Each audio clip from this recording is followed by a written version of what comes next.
Tapi kita tak cukup dengan rekaan untuk buah-buahan dan juga sayur-sayuran. Kita nak tahu juga apa antara khasiat-khasiatnya. Dan hari ini kita bawakan tetamu kita dalam talian iaitu Puan Nurliana Naharudin selaku pegawai Dietetik Universiti Putra Malaysia. Assalamualaikum. Waalaikumsalam. Sihat Puan Liana.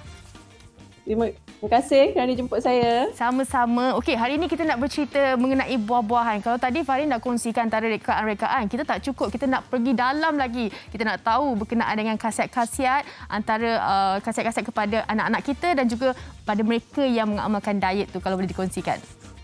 Okey. Kalau berbicara berkenaan dengan buah-buahan dan sayur-sayuran ya, memang tak asing lagi. Kita tahu buah-buahan dan sayur-sayuran memang kumpulan makanan yang banyak memberi manfaat kepada badan kita ya.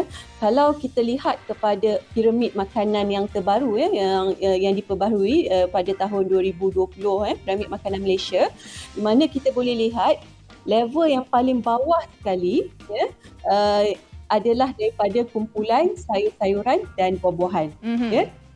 Jadi kalau level paling bawah tu maksudnya yang paling kerap kena ambil dalam sehari. Kenapa? Sebab buah-buahan dan sayur-sayuran ni membekalkan banyak vitamin, mineral, sumber serat, sumber antioksidan kepada badan kita. Okey, kita tahu kan vitamin A, B, C, E dan macam-macam lagi kan untuk kebaikan diri. Tapi Puan Liana, ada juga dalam kalangan anak-anak kita ni, mula-mula masa lahir tak ada masalah untuk nak ambil apa-apa saja buah kan. Tapi bila dah meningkat besar, dia mula untuk memilih buah-buahan. Adakah itu normal atau tidak? Okey, kalau contohnya yang Fatih maksudkan besar tu lebih kurang dalam 1 hingga 3 tahun ya, kumpulan mana kanak-kanak yang selalunya kita kata kategori sebagai cerewet makan lah kan. So cerewet makan ni memang orang kata agak normal dalam usia 1 hingga 3 tahun. Ya, kerana di fasa ini kanak-kanak ni dia nak buat keputusan sendiri. Yang mana kalau kita suruh dia makan buah ni, dia mungkin akan okey tak naklah, dia nak buah yang lain. Jadi dia nak autonomi, dia nak buat keputusan sendiri. Jadi disebabkan itu, kemungkinan kita tak boleh paksa anak-anak ni untuk makan, tapi kita varietykan pilihan mereka. Maksudnya kita boleh letak, okey ini buah oren, yang ini buah apple, nak makan yang mana satu. Jadi bila dia ada pilihan macam tu, dia akan okey, saya ada authority nak buat pilihan. Jadi dia akan boleh pilih salah satu daripada buah-buahan yang kita sediakan. Betul, kalau melihat kepada warna-warna pun anak-anak memang suka kan. Tapi Puan Liana, kalau kita melihat juga ada buah-buah seperti blueberry, ada antara anak-anak yang bermasalah tidak disarankan untuk mengambil buah. Adakah itu benar mitos ataupun pengambilan buah orange secara berlebihan juga memberi kesan kepada anak-anak? Kalau boleh dikongsikan. Right, sinonim dengan Chinese New Year nanti ya, banyak buah oren yang akan ada kan.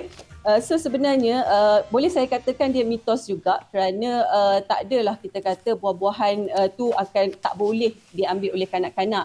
Cuma kalau kita lihat buah-buahan yang datang daripada luar negara, of course dia perlu ada sedikit langkah-langkah untuk mengekalkan kesegaran buah tu. Ya, jadi dia disembur oleh sulfur dioksida ya. Kadang-kadang ada setengah kanak-kanak yang tidak orang kata respon dia kepada sulfur dioksida tu terlebih sedikit. Jadi mungkin dia akan batuklah apa semua tu. Tetapi jika kita cuci dengan baik, kita basuh buah-buahan dan sayur-sayuran tu, kemungkinan dia tak ada masalah. Okey, ini lebih kepada langkah untuk kita menyediakan buah-buahan itu. Macam mana pula sekiranya mereka yang mempunyai G6PD kan Puan Liana, mereka ini dikatakan tidak boleh, setengah daripada mereka ni tak boleh mengambil buah blueberry misalnya dan juga orange. Tak boleh ambil secara berlebihan. Benar atau tidak?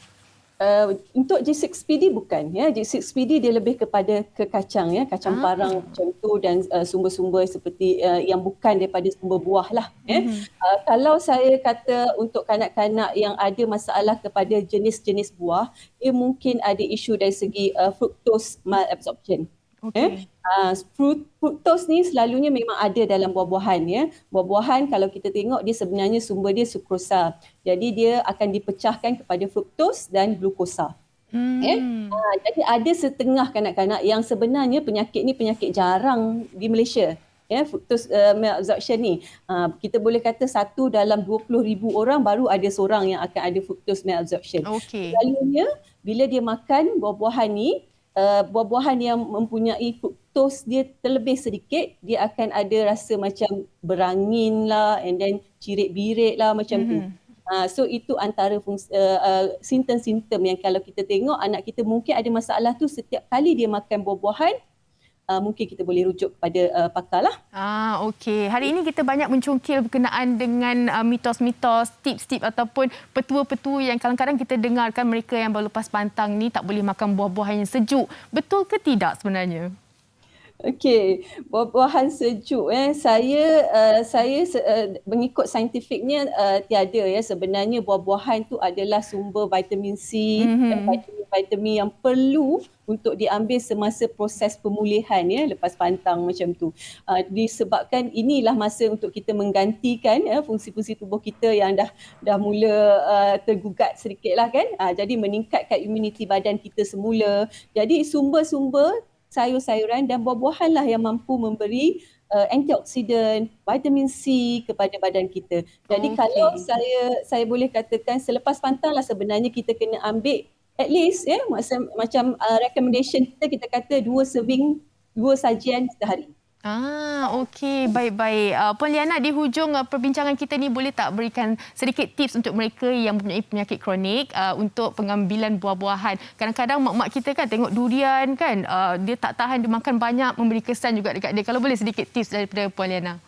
Okey, tips dari segi penyakit kronik penyakit kronik yang mungkin sangat berkait dengan buah-buahan adalah diabetik diabetes kencing manis. Jadi buah-buahan adalah dalam kategori karbohidrat karbohidrat yang boleh memberi kesan kepada paras glukosa darah kita.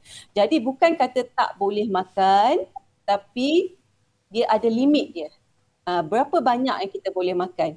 Contohnya kalau misalnya seorang pesakit diabetes tu makan 1 biji apple semasa waktu makan tengah harinya, yang itu ada masalah.